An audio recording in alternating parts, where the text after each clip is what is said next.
One More Thing is voor de tweede keer dit jaar in Californië voor een interview met een icoon uit de geschiedenis van Apple. Guy Kawasaki was de evangelist bij Apple toen de Macintosh werd geïntroduceerd. Nu werkt hij hier in Palo Alto als venture capitalist voor internet startups en heeft dus een eigen website alltop.com. Mr. Kawasaki, for our viewers, you're most well known as evangelist at Apple. Yep. in the past. But first off, what does an evangelist exactly do? Well, when I started at Apple, it was in 1983. This was before Macintosh came out. And we needed to convince software developers and hardware developers also to create Macintosh products. Well, we needed a term to describe how we were going to characterize that relationship. And we came up with the idea of evangelism. Evangelism comes from the Greek word to bring the good news.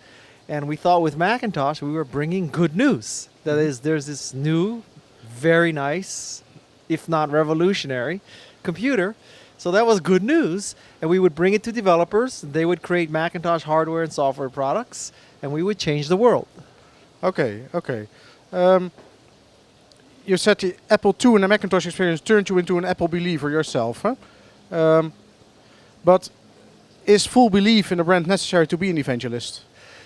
Yes, absolutely. I think that the key to evangelism is that you have something great to evangelize. Yeah. So that's one half of it. The other half of it is that you love what is great.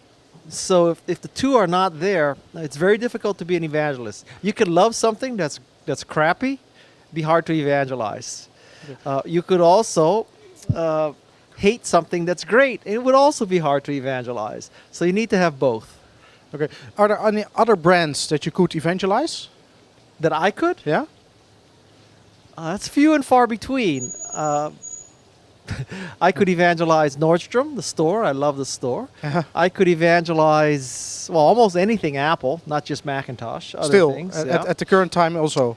Except I don't have an iPhone yet, but it's July 2nd, so in 9 days I should have an iPhone. I was waiting for the 3G network. The Edge network is just too slow for me. Okay, you really waited for it. I'm waiting. You didn't just buy a in-between iPhone just for a year? To this day, I don't have an iPhone. Wow. Yeah. So that's another thing. I happen to love hockey. Yeah. And I happen to love graph skates, so I could evangelize graph skates. I love Audis. Audi. Yeah. Not Mercedes. Audis. Okay.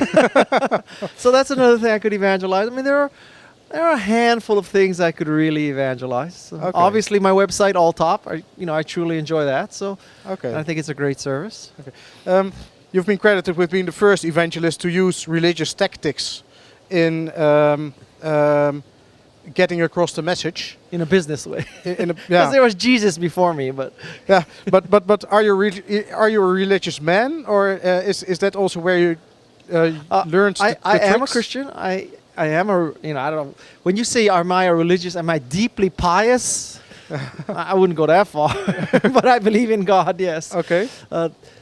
I will correct something you said. I am not the first secular evangelist for Apple. The first secular evangelist, or the first evangelist for Apple, is a fellow named Mike Boych. And he hired me. So he's the first one. I'm the second one. Okay. But some way in history, you're the one we know. I'm the one who has taken all the credit, yes. That's true. a good thing. That's a good thing.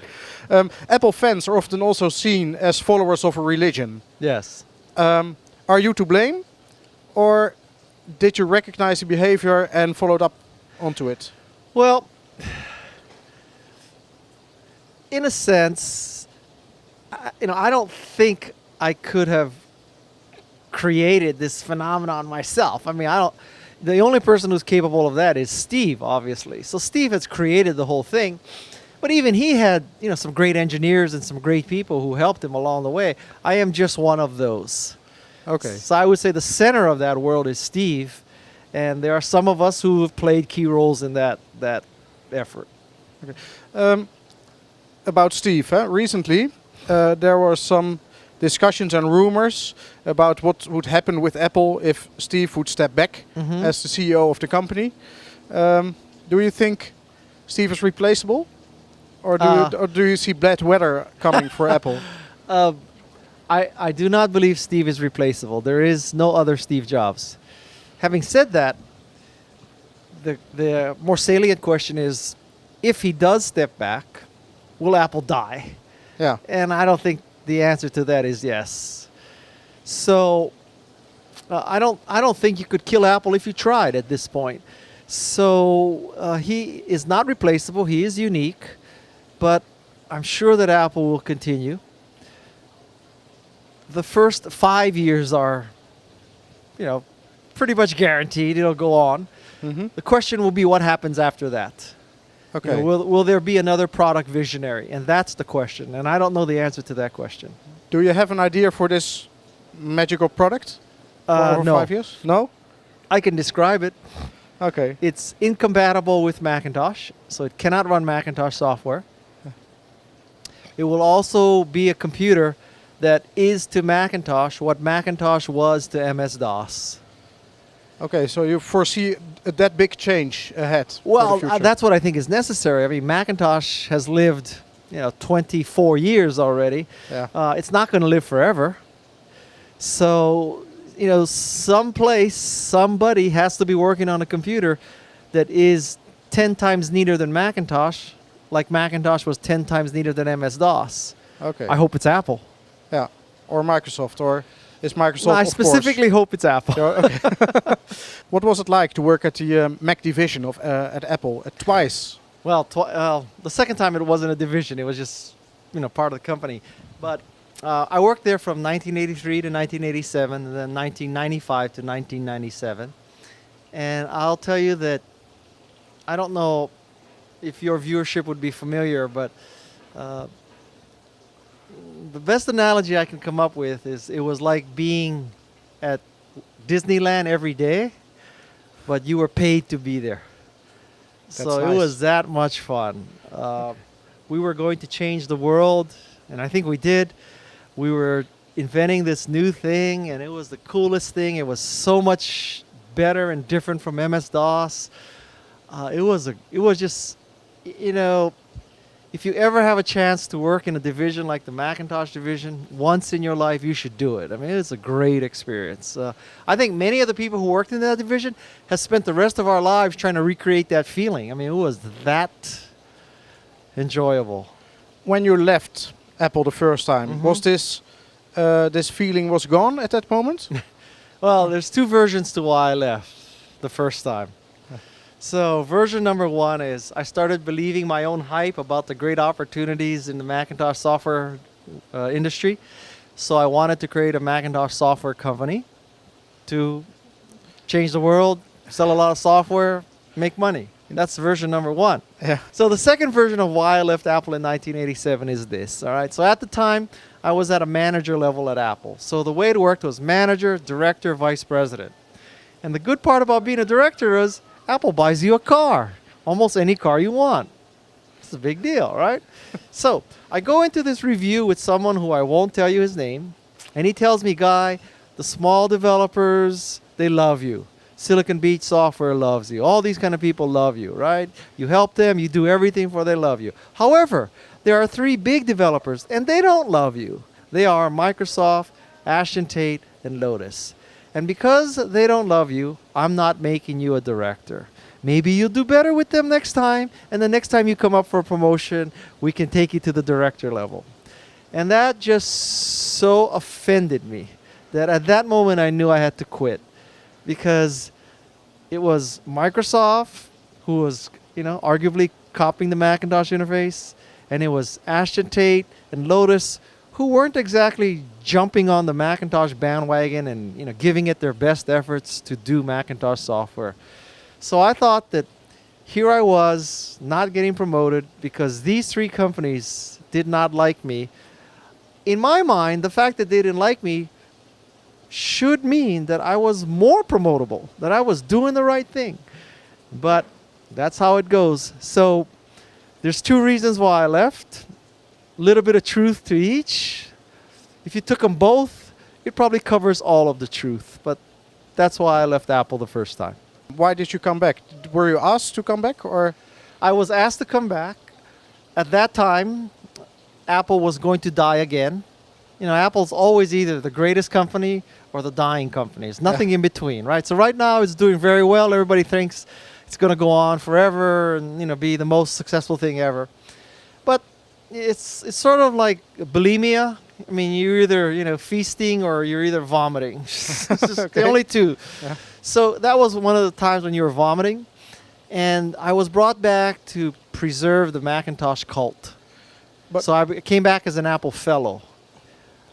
And I did it because I happen to love Apple. But at that moment, there wasn't this chemical reaction that you had in the Mac division. Well, it had changed. There was no longer a Mac division per se. You know, it was a Macintosh company at that point. Apple II was, I don't even know if Apple II existed still in 1995. So it was a Macintosh company through and through. And I still loved Macintosh. But, And I loved Apple. was the environment was the same as in No, it was 84? depressing because all the press thought that, you know, what Apple needed to do was become Dell or Compaq, and that Apple would die because it had a proprietary operating system, you know, et cetera, et cetera. The irony of that is, you know, who would you rather be today, Compaq or Apple, right? Yeah. So it was a much more challenging time. But then Steve came back in Yes. 97? Seven. 97? Yes. That was the year that you left. Yes, because at that point, well, certainly Apple didn't need both of us. You know, Steve is sufficient by himself. Okay. And I fell in love with the idea of doing Garage.com. And so Okay. Garage.com, Garage Technology Ventures today is an early stage venture capital firm. Garage.com, back then, was a boutique investment bank that helped entrepreneurs raise money. Different model.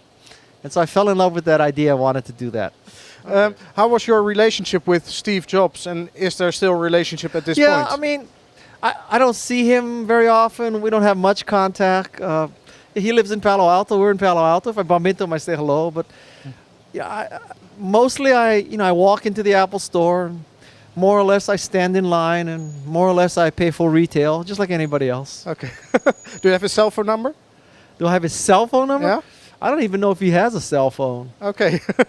he I would is truly unreachable. I would suspect it's an iPhone. Yeah, of course. it should be. It should be.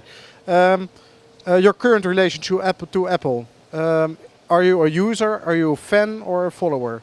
I am definitely a user. I use an Air. Yeah. I also use an iMac. The Air has forced me to completely change how I use a Macintosh. I used to have a laptop like that, and it would be the center of my world. I would carry that with me at home, office, travel, everywhere. Everything would be on one computer. The Air is not capable of doing that because the internal hard disk is too slow and too small, and you know the screen is too small. So I use an Air when I'm out and about. But once I get home, I don't even open the Air up. I use an iMac. And ironically, this is possible because I use a Microsoft product, Exchange. So your office isn't completely 100% Mac. It is 100% Mac. Yeah. We use Cario, which is an Exchange server, Okay. running on Mac. Okay. Running on a Mac. Yes. Oh, that's amazing. Okay, let's switch to the other topic here. Your current work as a venture capitalist. Okay. You currently work for internet startups. But why did you make the change from marketing into finance? Well, first of all, being a venture capitalist is not finance per se. I mean, when people think of finance, I think they think of either investment banks or they think of accountants, balancing books. A venture capitalist, done right, I think, is someone who recognizes entrepreneurial ideas and gives them one thing that they need to do the idea, which is money. They also would need advice, so maybe two things. So I will be honest with you, venture capital, what I miss about not being in marketing is that in venture capital, you don't really sell anything. I mean, you can't say, oh, you bought the computer I helped market, or you bought this widget that I made. It's always you invested in a company and you hope they sell something so you're one step removed. But I have 4 kids now, and I don't really want to be the CEO of a large company with, engineering department, production department, accounting department, shipping products, getting returns, all that stuff. I don't have the energy to do that. But you started something yourself lately, I think. Yes. I started a news aggregation site called Alltop. Yeah. And basically you can think of Alltop as, if you will, an online magazine rack. So when you go to a bookstore, you see a rack of magazines. The magazines are organized by topic. So all the computer magazines, all the car magazines, all the celebrity magazines, the fashion magazines. So that's how Alltop is organized. We have computers, fashion, wine, food, economics, law. We have about 100 topics now. Mm-hmm. The most popular topic is Macintosh. So we have a site called mac.alltop.com where we aggregate probably 100 news feeds about Macintosh. And we take the 5 most recent stories from each feed. If you mouse over it, you'll see the first paragraph of each story. Mm-hmm. So this is a way to scan 400 or 500 Macintosh stories at a time. I don't know how you could get more Macintosh news easier than this. Is there room for one more thing, a Dutch Sure. headline? Okay, we'll be on Alltop then. What kind of criteria do you use to invest money into a startup? When do you say yes, go? There's the standard answer of you're looking for a proven team with a proven business model, with a proven technology. I'd say venture capital is much more about luck than that, and much more about intuition and gut. So I think you basically fall in love with a product, fall in love with a service, fall in love with a company, and you make the investment despite some misgivings. If you don't fall in love with it, then you let your misgivings rule you and you don't invest. Oh. It's very much like falling in love with a person, right? No person is flawless. But once you're in love, you either ignore the flaws or you consider the flaws strength, or you rationalize it or something. But that would mean that you reject a lot of ideas. We reject 99.9% of the ideas. Whoa. That's just the way it is. So it's basically like going through your spam list all day, searching for this one email that was. Well, actually, my spam list I probably get a couple hundred emails a day. Of that, maybe 100 are spam. So that's a 50% hit rate. Okay. Venture capital is 99.9% spam. Okay, that's something else, yeah. Of course, the irony is, and I guess it's sort of true with spam, every once in a while you delete something you thought was spam, but it wasn't, and it was valuable. Same thing with venture capital. You can delete a company, and then you read 2 years later that it's the most successful company ever, and you blew it. Which company did that happen to you? Oh, I won't name any names. I don't want to embarrass myself. We won't air it. I care. In your bio on the internet, you mention in one sentence that you wrote 8 books. Yes. That you have 4 children. Yes. Is there a relationship between the two? You mean if I wrote more books, I'd have fewer children, or that your books are like your children? No, I enjoy writing. It's very cathartic for me. It's something that I can be engineering, not marketing, because I'm truly designing it. I'm not waiting for an engineer to revise it for me. And yes, I have 4 children. 2 of them are adopted. I'm a big believer in adoption.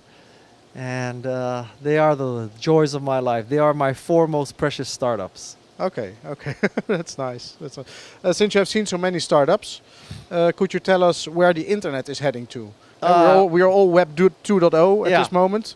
Well, everybody will tell you the internet is going to get bigger, faster, cheaper, more commonplace, all that stuff. There's no secrets there. I don't particularly consider myself a visionary. I'll let Steve and, other brighter people make the future. I just like to follow along rapidly, not too far behind them. I just love what's happening. Something like Alltop, which is basically an aggregation of RSS feeds. Mm-hmm. We probably aggregate 10,000 feeds at this point. That would not have been possible before RSS. Thank you for Dave Weiner. Before companies are willing to push out content for free. It took a lot of philosophical and technical changes to make it possible. So, that's, I don't know if that's Web 2.0, but I love all that kind of stuff. Okay, so you're going to stick into the web. There's no different future that you're No, pursuing at this moment. that's, no. Okay, thank you very much You're for this very interview.